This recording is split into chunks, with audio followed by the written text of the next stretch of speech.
Shoqata humanitare Fenex filloi ndërtimin e një shtëpie kolektive për 2 familjet e vëllezërve Idrizi nga Ferizaj, të cilët deri më sot kanë jetuar në kushte jashtëzakonisht të vështira të banimit.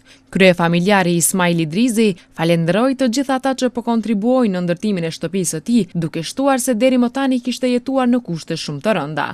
Zoti e shpërblet edhe Filingsin, që ka marrë pjesë, Zoti e shpërblet ton shqiptar që janë anë mund Kosovës. Faleminderit shumë për tyne, se më konë gjendje të nderuar. Ndërsa kryetari i shoqatës humanitare Fenex, Milajm Jashari, tha se brenda këtij muaji kjo shtëpi do të jetë e gatshme për banem. Ne jemi te bas Ismail, ku kena filluar ta ndërtojmë këtë shtëpi, duhet falënderoj shokët e mesht, se pari shemë e falënderoj me dijen nga Londra, me shokë me të Shamir, me Dikashi, por edhe vllazit Nuhan nga Gjermania. Edhe ata kanë ndihmu këto 2 familje, se këtu janë 2 vllazën, dhe besoj që kjo shtëpi do të shkojë që më së miri, që ku ka shku të gjithë të tjerat.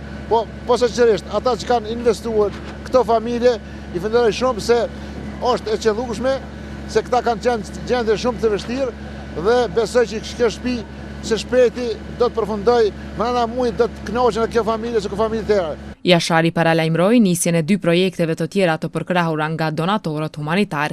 Sipas tij, shumë shpejt do të fillojë ndërtimi një shtëpie në fshatin Gadime dhe një tjetër në fshatin Pleshin.